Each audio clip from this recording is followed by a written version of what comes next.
So David's on TikTok. Apparently. Is he a creator? Does he do stuff, or does he just kind of flip through? No idea. He seemed very confused by it. Yeah, it's a little confusing. It's just a new thing. Yeah. Didn't they just have a massive data breach? Probably. It's based in China. I can't imagine this thing is any good for the U.S. It sounds like an IRA plot, but like China, you know? How does it sound like an IRA plot?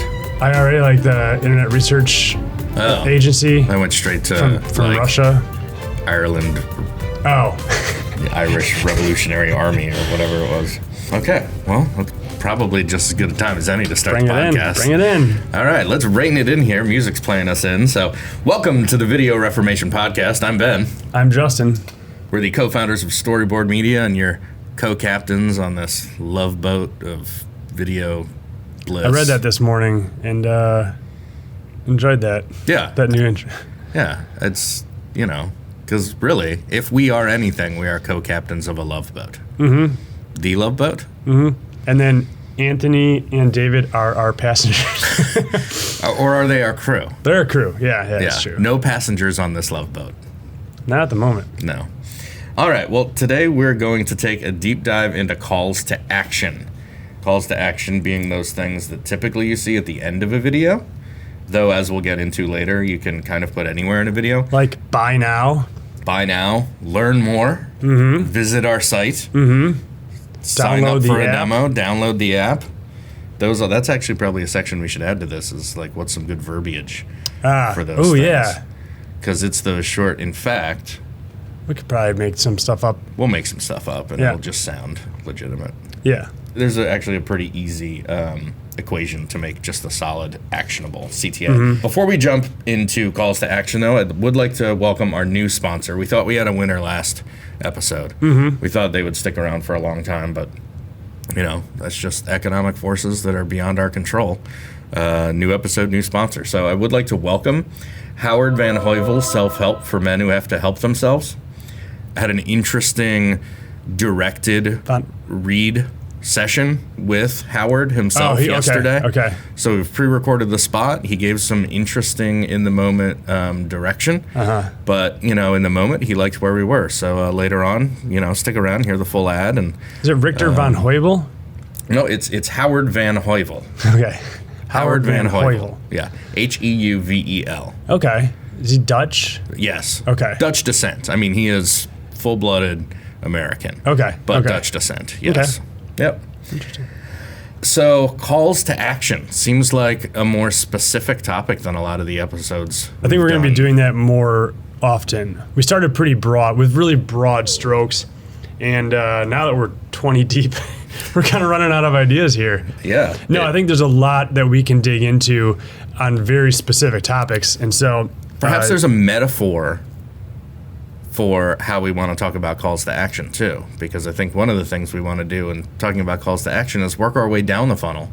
So from a very top of funnel broad approach, like very broad episodes, down to more specific content that is, and more specific calls to action that, based on where you are in the process, actually make more sense to a smaller and smaller audience. A tease to some future episodes. I think we're going to be doing some series. Keyword there being think. No, we've got some series lined up. We're not gonna just like do 7 straight episodes of one type of series just in case somebody's not interested in that. But we'll rotate just sprinkle them in. So now's a great time to subscribe just to make sure that you're getting all those updates when we get new episodes out. So what do you mean by funnel, and how does that? How are we bringing that concept to calls to action? Well, I think just like with the purpose of your content and kind of what you end up making, depending on where you are in the funnel, flywheel, whatever you want to call it, wherever you are in this kind of pre-customer or post-customer journey, your specific intent gets different. I was going to say more specific, but that was going to be a little redundant. But you've also got the opportunity to speak to fewer and fewer people and customize what it is you want them to do. So we're going to start with looking at marketing. right? Kind of the top part of the funnel, and Sure. work our way through marketing until we transition from marketing into sales, and then what salespeople can do with calls to action. Even on the same type of content that marketing might be sending out, it just has a different purpose Right, at this right. point, right? So you want them to do something differently. And then, of course, when somebody becomes a customer, you then want them to do things differently than before they were Or a customer. new things, yeah. Or new things. So you want to tailor that ask to specifically what it is you want them to do. Because, and if you go back to the manifesto, specific, purpose, and action are the three pieces that come to mind for me. You've got to give somebody something to do, and you've got to make it easy for them to do it. And so changing up your call to action is a really good way to do that. Again, you could have the same piece of content, but if you're asking them to do something different, you're asking them to do what you need them to do at that time. If you're a marketer, you need them to self-educate, or you need them to say, I'd like a demo. If you're a salesperson, you need them to share this with their boss, or, sign up for a free trial or whatever it is. So That also makes me think of attainable too, right? Attainable in our manifesto applies to a lot of things. But when it comes to a call to action, you want this to be something that your audience can take, they can do, yeah. right? Like, I can't think of something, Well, you may be Outlandish. talking to someone who isn't the final decision maker. right? So they can't buy now Right. because they don't have the Exactly. authority to Exactly, sign a contract, but they could share certain videos with the person who can sign on. Yep. Or you can, do anything like that. So I think Yeah. that's kind of what you were going for there. So let's start at the top of the funnel. Let's start with marketing. Actually, before we do that, I think it's important first important to talk about a little bit of the technology behind calls to action too, because I imagine a lot of our listeners right now are thinking, same video, different calls to action, but the call to action is the thing I put under the logo at the end of the video when the editor is working on it. So You're saying a lot of people are used to these being baked into a video. baked into a Sure. hard edit. Sure. Which is certainly still an option. You would just want to make different versions with that different call Yep. to action. But so many of the platforms that are available, the hosting platforms that are available to businesses now, allow you to put those calls to action in the player itself, as opposed to as a part of the video file. So you could just end with that logo sting at the end and then have it go to a lead capture form, some kind of turnstile, a button to click to go to a landing page, or to sign up for a free demo or whatever. So you can customize those by player, which gives you a lot more flexibility than having to So you're saying it's the same exact video asset, Yep. but there's a different wrapper on it when it's on this landing page Yep. that says download. And just like I could change white whether paper. it auto plays or whether the play button is pink or green or blue, Right. I can change what and when that call to action happens. Right. So, we talked about at the beginning how typically there's those things at the end of your video, but this also gives you the flexibility to put things throughout your video too. So when we talk about calls to action, most of the time we're using platforms where the call to action is not baked into that edit. It's more a part of the player that it's actually being played in or embedded into. Yep. So that's how you get some of this flexibility. So back to marketing. I think marketing tends to have a couple primary goals when talking about the customer journey. Sure. Very common amongst any business. Is that what you're saying? Yeah. Share these goals. Yes. And I think if I had to narrow it down to two, I think and we've talked about this on previous episodes before, but we've talked about how prospect behavior has changed so much. And 78% of prospects or whatever it is, or prospects do 78% of the research before they're willing to say, I'd like to talk to sales. Whereas before it was, you may not know anything and you were reached out to cold by a salesperson. Or you had no choice but to go straight to a salesperson. There wasn't the technology or resources available to self-educate. Right. And so now there's so much more self-educating that it's incumbent upon the marketing department to create content that allows those prospects to self-educate. So the first part is giving them the opportunities, giving your prospects, your potential customers, your pre-customers, as some people like to call them, the opportunity to kind of self-select and go through and learn more through various pieces of content of what they need to know so that they can comfortably say, yeah, this is something I really need to look into more. Try Which a is demo why of content has become king. Yes. And there's the new phrase, context is king, meaning, what problem are you trying to solve, and where are you, and where are you in the process? Where physically are you on your phone or whatever? But knowing those different parameters can actually help you make better content as well. Yeah. Which, if we're tying things back to the manifesto this episode, that, integrate. Right? Our content doesn't live alone. It lives amongst other content, but it also, works with various platforms. So you want to, you're probably, hopefully, as a marketer, creating enough content so that your prospects can self-educate. This is an opportunity to use a call to action to then direct people to the next thing you want them to watch, consume in that process. One of the things that's really interesting about this is you get to kind of test what you think you know about the buyer's journey also. How? If you think that they need to go from content piece A to content piece B to content piece C before they self-select as a marketing qualified Sure, there are lead. 3 steps until we pass them to sales. And 90% of people or 85% of prospects consume piece A first, then piece B, then piece C, and then once they've watched all 3 of those, they say, you know what, I'm interested in a demo, right?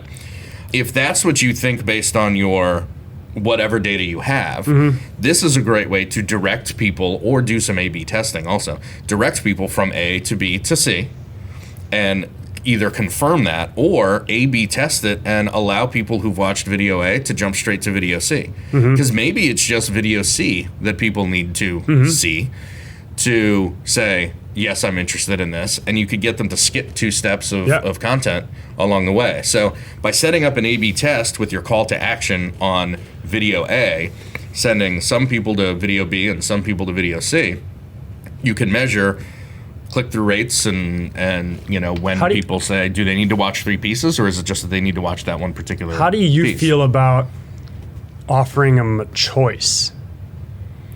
Instead of directing them to one thing, give them a choice between 2.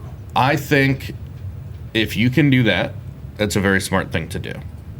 I think, one, it's easier to tell what people choose, right? And it could be the title, it could be the thumbnail you put in that preview, it could be all kinds of factors that get people to select a certain thing. But, and I was going to get to this a little bit later, but you've also got, if we go back to the law of diffusion of innovation, you've got a whole lot of different personality types also. So you've got your early adopters, right, who are very willing to take on risks and don't need a whole lot of information. They see one thing that interests them in something new, and they want to be first. Yeah. And they want that recognition. And so they're willing to take that risk. Well, you don't necessarily want to force them to go through 3 steps of content, because they may see something in the first thing that they're watching and say, this is awesome, I want to try this out. How do I buy? How do I buy? Yeah. And so if you've got a call to action where you've got watch the next video or schedule a demo, talk to sales, whatever, then those people who are more willing to make those decisions with less information can do exactly that. But the people who are maybe more early majority or less willing to take on risk, need a little bit of social proof, then you can drive them to those next pieces of content. You could even give them, in fact, there's got to be a way to do this. I think it'd be really interesting through cookies and automation platforms and everything to be able to start to identify individual customers and prospects as certain types based on behaviors. And then at any given time when they end up on something, you can actually customize what the call to action is based on what you think they're going to do based on their prior behavior. Sure. I haven't seen anything like that, but I imagine there's a way to piece it together. With like Vidyard and Marketo and something else. Then, probably. If somebody chooses, well, I'm not going to talk to sales, but I'm going to watch the next video. You now can put them into a, maybe not early adopter, but early majority. Yeah. Into that and create an email list about that feeds them the appropriate amount of content that just continues to educate them, and then you know that they're ready to buy it. But if somebody doesn't pick any of those, maybe they are like, this is too radical for me, and you put them in a late majority, slow nurture, slow drip, and you send them a ton of testimonials and a ton of case studies and a ton of customer success stories because they need all of that proof. Yep. And you know that, and you can bring that into lead scoring, right? I mean, it's almost like this is advanced lead scoring that you could do. I'm sure it's possible. Yeah. I haven't done it, but that's got to be possible, and that would be a tremendous amount of information to have about a prospect just based on their behaviors. Especially if you're looking at the type of if whatever you're selling, you're coming out with new products every year, then you can just treat those people a specific way when it comes to those products, and instead of having to like wait for people, you just know that they're going to buy this way. So marketing, a lot of self-education. So you want to be able to guide people through to the content they need to self-educate. But you also have the opportunity through specific calls to action. If we haven't hammered this point home, it's whether you're giving them options or you're doing some A/B testing. The call to action would be something specific like read the white paper, right? Watch the next video, view our video library, sign up for a demo, talk to sales, right? Yep. You can use those specific calls to action because, and again, getting back to the verbiage in calls to action, all of those basically have 3 or 4 words, right? And it's verb, noun, basically, like talk to this. sales, right? Read this, watch this. So you want to keep them very simple, but those are very specific, and there's not a whole lot of confusion. Like, this is where I would stay away from learn more. Because learn more is, well, am I going to go to like a content library and have a ton of options? Am I going to go to the next thing that you want me to watch?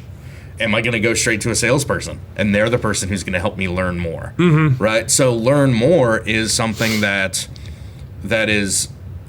seems specific, but is actually too vague for full funnel video. If I'm in a discovery process and I see a video about a product that might solve my problem, and then I end up at a content library, it's easily overwhelming. Yes. And it's very easy just to abandon that whole product or service altogether. Yeah. So some people want to be handheld. I mean, people need to be told what is the most important thing for them to do next. Yeah. Before we move from marketing to sales, we also need to point out that you need to consider your distribution channels, the platforms that this stuff is going to go on. Platforms or channels? Both. Okay. So because there's a difference. Sure. Just for our viewers, I know you know. So say you've got one edit of a video that you're going to use in your email, in a LinkedIn sponsored post, and on a landing page on your site somewhere. You're going to, as we've discussed, using the player itself to drive the call to action as opposed to kind of hard editing it into the video asset itself. Right. You've got those channels which all have their own really nice ways of letting you put a call to action on there. So you may have the same video, and through email, depending on the list you're sending it to, you may want that call to action to be different than the LinkedIn call to action that you're putting, because you want the LinkedIn call to action to be, going to the landing page. Well, I feel like the email would just be a watch now, because you can't. Well, okay. Well, I'm thinking more about the video that is in the email. I mean, the thumbnail, of course, would just link to a video, but then that's got to play somewhere. Yeah. So that video would have some kind of call to action depending on where you're directing that link. So maybe that's already the landing page, for example. Right. But then on LinkedIn, you may want to actually be, you may want to say, click the link, visit the page, that kind of thing, and that then takes you to the page. And then once you're on the page, you may have a form turnstile kind of lead capture call to action there, so that they can actually sign up for a demo or, this webinar or whatever it is too. So it may be the same video and you're using it to drive people to one or two different places, but you want the promotional pieces of it to have a different call to action than you want the actual place where you're directing people in those promotional channels. So yes, platforms and channels. Mm-hmm. This is my short answer to that. Yep. And of course, we've discussed that a lot before when we talk about developing the strategy. You've got to look at your distribution and promotion strategies before you even make something.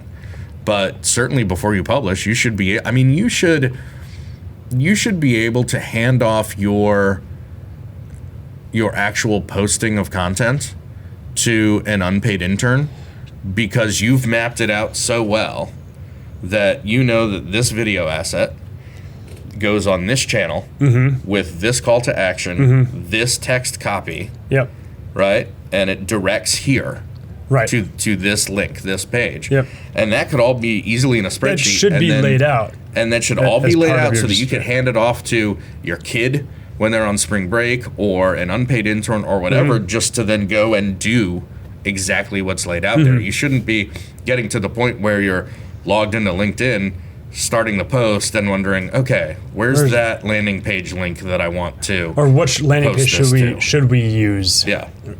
Those are all things that need to be laid out.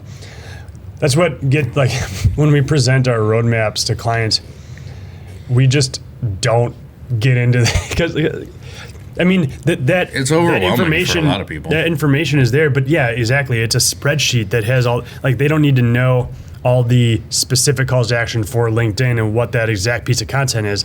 We just generally just to show them here's the and it's more important for us to know that, right?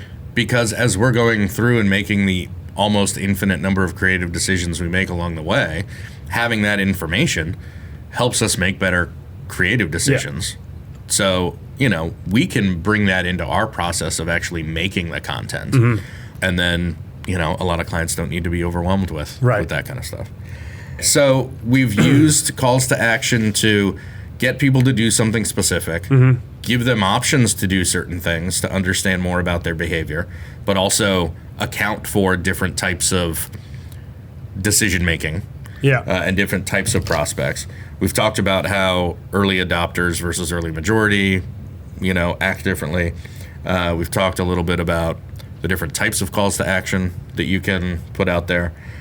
Is there anything else that we need to cover in marketing where we've kind of gotten them from unknown to now kind of a marketing qualified lead, somebody who said, I'd like to be followed up with about this? A lot of what you've said in general about marketing calls to action, those rules apply down this funnel. It's just you may be using different channels, different platforms, and have different asks. But marketing is all about getting them to say, yes, I need to talk to somebody about potentially buying this product. Well, I think that's the simplest way to start to decide what your possible calls to action should be. Because if you're in marketing, again, you're trying to get somebody from unknown to known and interested, right? Interested enough to say, I'm ready to be handed off to sales. However explicit or implicit that is, because every company is different. But if that's your job, then what are the ways that you get people to go from not knowing about your brand or product or service to ready to talk to someone in person about, and over the phone, whatever, right? Ready to talk to an actual live person about this.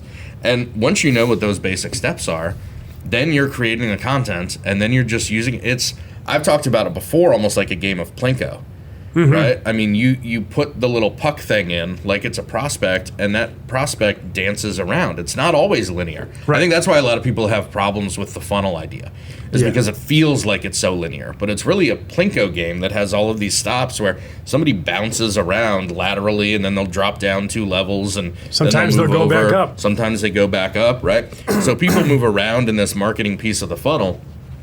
You need to do your best with your content and, yes, your calls to action to get them to take the right path for them.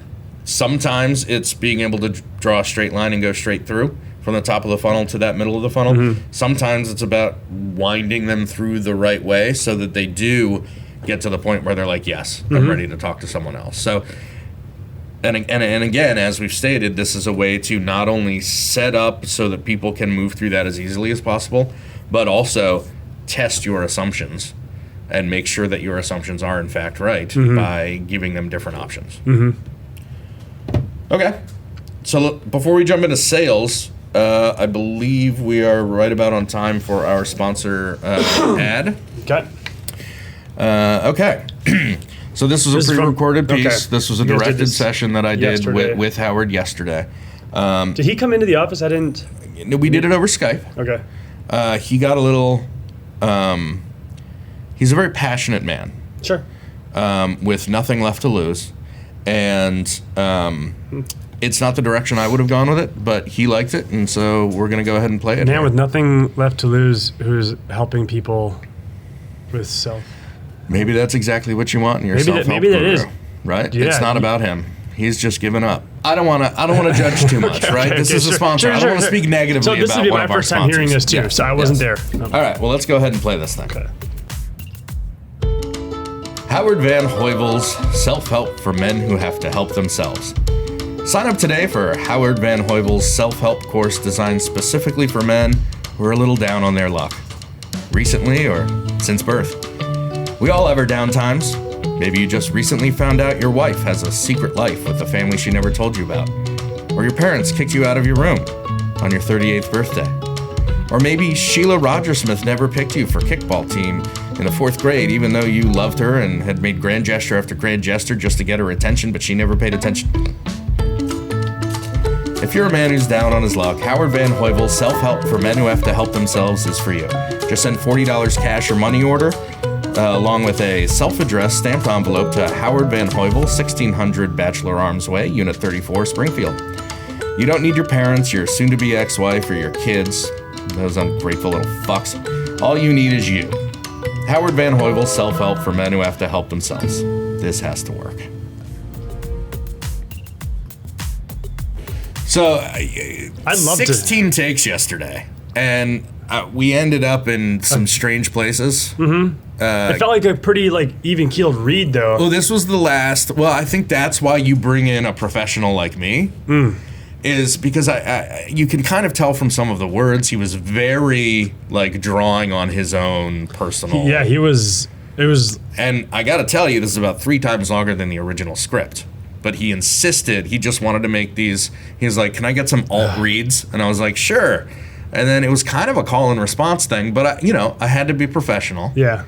As a podcast host, because this is a sponsor spot, and so I had to level it out. If I used his amount of crying, it just wouldn't be believable. I don't think. So it was. I haven't heard from him today. I've texted him several times. I hope he's okay. He was kind of in a dark place yesterday. Now his calls to action, he had several in there, which that's true.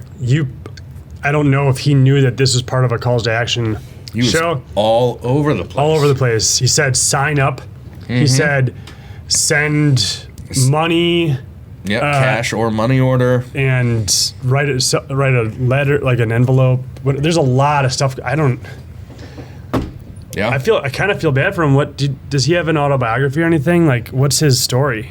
This is pretty much his whole story. He is a nobody. Oh, that was his story. The kickball thing, his wife. It felt very personal. Yeah. It felt like, Sheila Rogersmith. That's not a name you make up. That's someone from your past. Now, do you think that his wife got pregnant from another man while he was married to her, and he didn't know? Probably. He just didn't know. There's only that she started a family outside. Yeah. Wow. There's only so much. Look, if that whole demeanor of his, the woe is me and the world is against me. It's just, he's a very angry, unattractive man. Yeah. So people are sick of that. Yeah. In fact, I'm not even sure how he got married in the first place. He may not even be married. It may just be that he found someone with another family, and he decided that in his mind he was going to be married to her, and that's where her secret family came from. This guy, again, the check cleared. you know, and I was he was very insistent on what he wanted in the final edit of that spot, and my heart goes out to him, and I hope he's okay. Howard, if you're listening, please return my texts. I'm worried about you. We're here for you. You don't have to just help yourself. We can help you. Help yourself. With video. Yes, with very specific calls to action, because you need work in you need that. Help with that. In that. Okay, so we've successfully, however unorganizedly, gotten through marketing and how to potentially use calls to action in marketing. Why don't you talk a little bit about then the next part of this process, which is generally when somebody's through marketing, they're handed off to sales. So how might we use calls to action in sales? Well, in the end, this is still part of, like it or not, there's still that funnel. You need to help people go from, I think this could help, I need to have conversations with you to see what sort of integration process or what's your onboarding process, or, you know, just some general questions, right? That's why people interact with salespeople, because they can't get all that stuff from videos or other tutorials or content. But that funnel process, you're continually trying to figure out, is this right for the customer or is it not?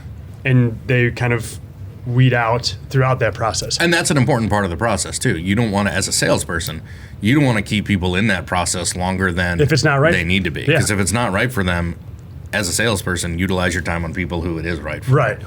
I think it's also worth mentioning the content that was created or originally used in the marketing process can still be used in the sales process, but it's important to remember that your call to action might be different or ought to be different. If you're using the same call to action and the same video that marketing did, maybe they shouldn't be in the sales process yet. Right. I think that's probably something that happens a lot of times in marketing and sales organizations, is that people get handed over both too early and too late. Especially marketing departments that have quotas solely judged on like MQL quotas. Yeah. It's just so easy to say, oh yeah, this guy's ready. Yeah.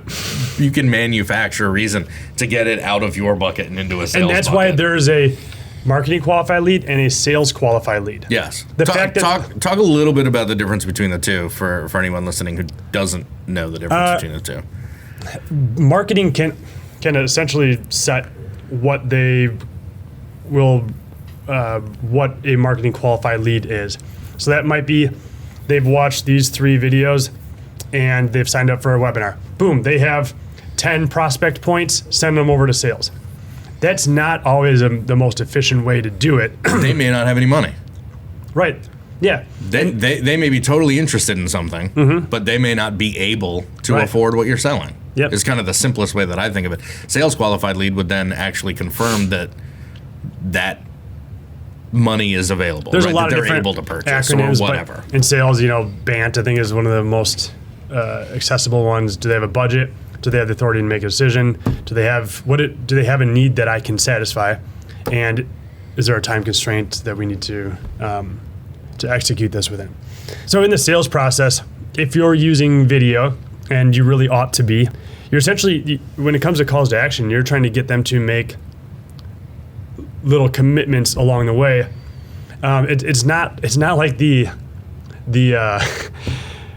I just bought a car recently, and they don't do this anymore, but they used to, like, all right, if I can get us in this range, would you have the conversation? Okay, sign here, sign that. Like, it's not a fucking contract. Like, I'm not gonna do all these bullshit little commitments.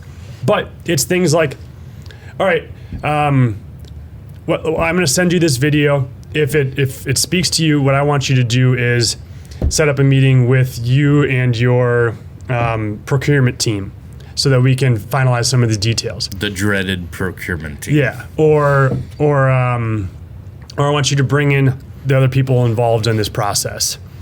Or commitments could be, I want you to watch this video, and if you like what you see, let's set up a full-on demo, and I'll bring in my sales engineer, and we'll do this thing for the next hour or whatever it is. Well, and in my kind of old school sales experience, little commitments even goes to just the conversation that you're having. Like even if it's just one demo or pitch conversation you're having, it's getting them to agree that certain parts may benefit them, right? Is this something that's interesting to you? Is this something you could see yourself using? Is this something that would help you? And so getting those yeses along the way are also getting them kind of, the idea is that it's closer to getting them to the big yes, because they've you're kind of almost like you're letting them self-educate. You're letting them convince themselves that they're getting to something too. And that's the old school way of doing it.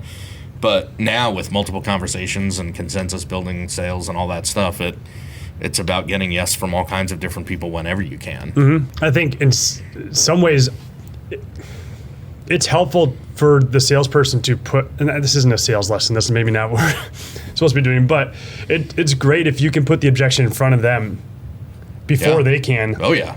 And again, get them out of the sales funnel if they don't belong there. Yeah. Or get them to say, no, I have enough money, or I'll find the money. Well, and the challenge is the really interesting way to do that. I mean, the objection that I have pictures of myself getting up during a pitch meeting too in the middle and just leaving the room like, you don't get it. This isn't like, Right. Don Draper style. Sure. I fantasize about that less and less as we go on in this business. But, the other one too is I'm concerned about an organization of your size's ability to pay for what we do or to afford what we do. That is a very confident, very baller way to say, our services are at a premium, and from what I'm hearing, I'm not sure you guys deserve us, right? And can afford us, right? Yeah. And that kind of, for someone who's being cagey about budget, if they've got the budget, that's mostly only going to be met with a,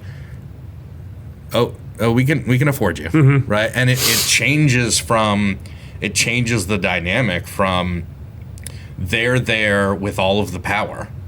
Right, in saying I've got this money and I get to decide who it goes to, what the right solution is for this, and all of a sudden you're saying I'm not sure you guys are right for us as the salesperson. Yep. And when you can challenge, that was one of the tactics I learned early on in sales too, was we were selling payroll, and so you get like to that gatekeeper, because we were doing like cold walk-in kind of stuff or on the phone, whatever.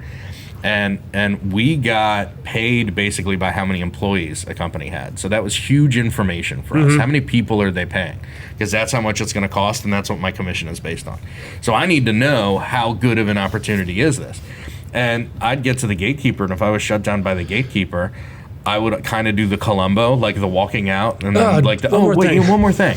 Hey, you guys have 16 employees, right? No, we have 34. Oh, I'm so sorry. I'll update my information. And you just made up the 16, right? You're looking, it's a dentist's office, and you're like, okay, there's like 12 offices. There are probably however many dental hygienists and whatever. And you throw a number out there, and then people are just so quick to correct. And all of a sudden you have more information. But again, this isn't a sales lesson. But that kind of like, challenging assumption kind of way, people are so quick to just kind of naturally defend and correct, that's a great way to get those objections out early and get some kind of confirmation or rejection of those objections. I'm really excited to move on to customer success, but just to kind of wrap up the sales, a lot of sales content is one-off videos. It's certainly very much a one-to-one video. Yeah. I'm not intending for my video to be seen, in this instance, to be seen by 40,000 people. It's not about view counts here. I want this to make an impact and to see if they're the right fit still. A lot of times I don't have the right call to action for you to put into this video. It's very based on this situation in which you're dealing with as a salesperson. So they're going to be completely different and unique to each situation. But just remember, sometimes you can use a micro demo in the sales process, something that's already been created and you use at scale. But for this particular viewer, you have a very specific next step for them. Because this micro demo is of one of the feature sets in your whole suite of software or whatever. And so, of course, it's there for the self-educating people in marketing, right? And maybe their call to action there is, watch the piece on our next module or whatever. But you as a salesperson, if you've had a conversation with them and you've identified that that's a piece, that's a feature that they're really going to use, that's something that you get to then send them as that one-off. And it doesn't even have to be in the player. It could be in the email that you embed that in and just say, forward this email to so-and-so and so-and-so, and let's schedule a time to talk about what you all seen in this or whatever, right? And that is going to be, that may be the only time you ever send that call to action to someone, because you know that those are the specific parameters around that conversation you're having with that prospect. That's what the next step in this sale happens to be. Yeah. I think another way that you could also use it in sales, and you do this with some of our clients too, is walking through a proposal or a contract, whether it be a follow-up, or there was a proposal, an accepted proposal, and then you've got to do put the contract together. And so you have this meeting, virtual or in person, and they say, all right, send us a contract. There's still quite a bit in that contract, and you can attach it as a PDF, but you also have the opportunity to walk through certain terms or draw attention to a particular something that might cause a question or a delay or whatever it is. Whenever I send a contract, even a proposal, I'll walk them through that and go through some of the finer details. And like with a screen share even, right? Yeah, screen share. I've got my little video down in the corner, and then I'm showing them the contract. I'll refer to other projects that we've done and put those as links in the emails in case they want to review that that case study or whatever it is. And it's very interesting to see how people navigate that, and you learn a lot about that particular prospect and whether they're ready to buy or not. Yeah, and in that case, I think you get to put the most attractive call to action in that video because, well, I think probably the most attractive call to action for either CEOs or CROs. Because if you showed a CEO or a chief revenue officer like a list of potential calls to action, like, watch the next video, sign up for a demo, and if you put sign here or sign the contract here, they'd probably be like, I want more of that call to action used, because that's the one that actually closes the deal, right? And so you get to do that, and then it goes to Proposify or Adobe Sign or whatever it is, and that's literally a signature page next. Okay, anything else on sales before we move on to customer success, support, whatever? No. Okay. So we've made the sale. They've gone from a prospect to a customer or a non-customer to a customer. What now? Well, typically there's a couple steps in the I don't know if it's steps, but you understand there's like a linear progression. So as soon as someone is a customer, let's say you're a software company, there's an onboarding process. Just big picture, there's typically onboarding process, then there's the getting them to utilize all the features and even buy more of those features. And then beyond that, you're managing churn.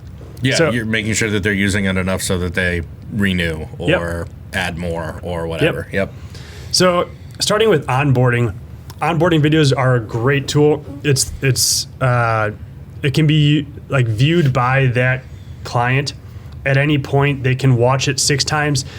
What can suck is for a customer success agent to be on a call, and then once they get through that like onboarding segment, now the customer has nothing left.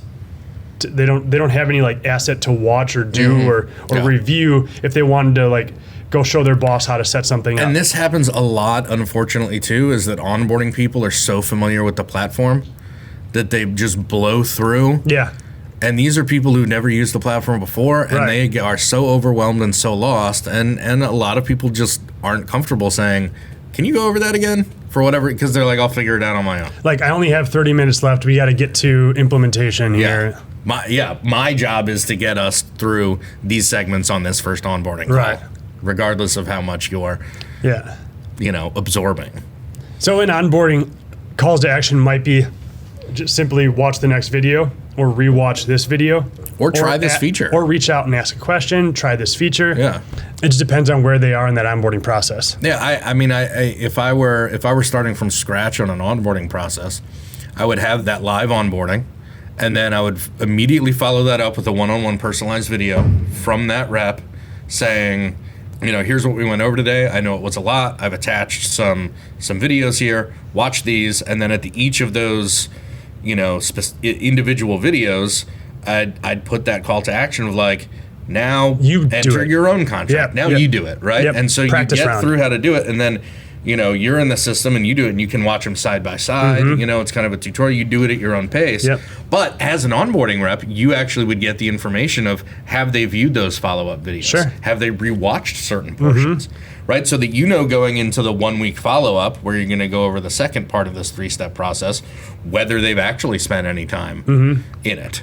So you can track that too, and so being able to give them that, like, I think the most attractive to me call to action is that, like, now you try, however you want to say that. Enter, fill out your profile, upload your first document, whatever it is. Yep. As a customer success support agent, one of you're incentivized, you get better bonuses, whatever. Can't put the words together, but a lot of your performance is based on NPS. There it is. Right? You need to get that client to be excited about your product. And one of the best 9 or 10 excited, not 7 or 8 excited. One of the best ways to get them excited is shortening that time to value. So how long does it take from the day that they sign the contract to the day that they're seeing a return on their investment? If you're usually at a month and you can cut this down to 3 weeks, that's 25% savings. That's a huge bonus to your clients, to your company, to your Net Promoter Score, to your bank account, your checking account. Yeah. So using video very effectively can be an excellent way to cut down on the time to value. Yeah. What about managing churn? So top level managing churn. I mean, churn is basically the number of people who stop using. Right. Don't renew. Whatever it is. That you're naturally going to lose some people over the term of whatever your agreement is. But your job is to make that as few people as possible. First off, make it as few people as possible. Retain as many accounts as you can. Retain as many, and then the next level is then grow those accounts. Let's talk about the retention part. How can you use video throughout that process with specific CTAs to keep people excited about your product that they're paying you for? I would say, so a lot of software companies have usage statistics. So if you're using our software, I can see that you haven't logged in for 4 months. I'd be concerned about that. If that were the case, I might send a quick video to that client to re-engage them. But it could be something about, hey, there's a new feature that I think you guys might really like. Yeah, that could work for either. Yeah, it definitely. Retention or growth. Yeah. Especially, with so many tech companies having, new versions, right? Even from version 2.4 to 2.5 could be a whole lot of stuff that is different. Yeah. You want to make sure that your customers, especially the ones who haven't been using it, are aware of those things. Because maybe the reason that they stopped using it was because of one of those bugs that got fixed, or something like that. Managing churn is all about maintaining the relationship. And of course, video can be is one of the most engaging ways to do that. So at the end of those videos, or somewhere in the middle, wherever these are placed, these calls to action, essentially you want to get them to engage with your product in a favorable way. So whatever that may be. So what might be some of those calls to action that you would put in some of that content? I think we already said, like, try this feature. Maybe it's not just about they're not using the software. Maybe they did have an issue and engineering has now fixed it. Then my call to action to them would be, let's set up a time to walk through this. We updated this feature. I'm going to show you the new process that's involved. So it could be anything that is ultimately focused on maintaining that account. Schedule a call. So if you're the account manager, that could be a one-on-one personalized kind of thing, whether it's just a one-on-one like GoVideo type thing, or whether you're sending them other content. It could be, get on my calendar. Yep. And, can't wait to walk you through this. These are great. I know, based on some of the issues you had before, this totally solves those. Let's hop on a call, and then boom, schedule a call, and it goes to a Calendly page or whatever. Yep. Okay. And then what about growing accounts? I think very similarly, you could actually grow accounts. Yes. In much the same way. It's just instead of getting somebody to come back, you're getting them to try out a new paid feature or an upgraded paid feature, or maybe there's some kind of promotion that you're running for existing customers to upgrade for 50% off or whatever. Upgrade now. Yep. Is a call to action that would totally, that just makes it easy. Yeah. Right? Hey, get the pro Justin, version. I know when last time we talked, you were excited to hear about this feature on our roadmap.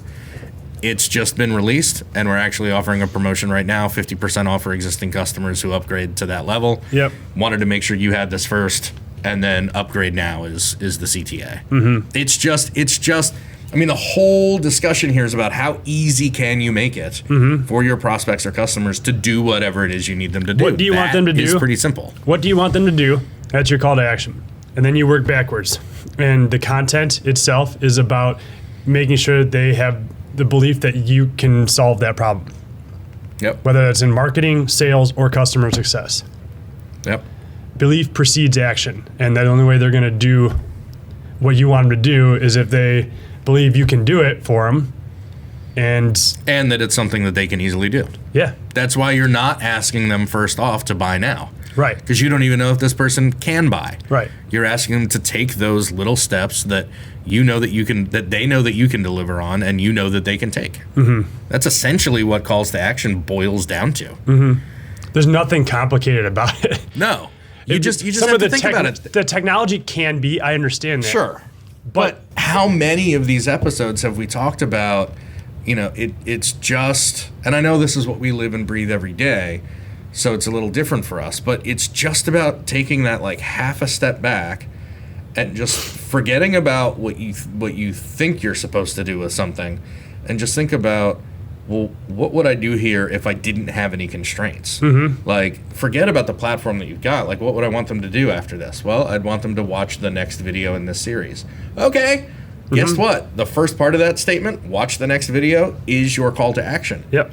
And so, just in any of these topics that we discuss, people get so deep so fast that they get overwhelmed, and they're like, what should I be doing? When really all they need to do is take a breath, take a step back, and be like, what do I want someone to do? Great, there's my call to action. And the other side of that is enabling them to do that as simply as possible. Yeah. Whether that's in the video player, whether that's in a link in the first comment of a social post, whether that's putting a link in the email, whatever it is, make it accessible for them. Yep. All right, so that's actually a pretty good summation, I feel like, of calls to action.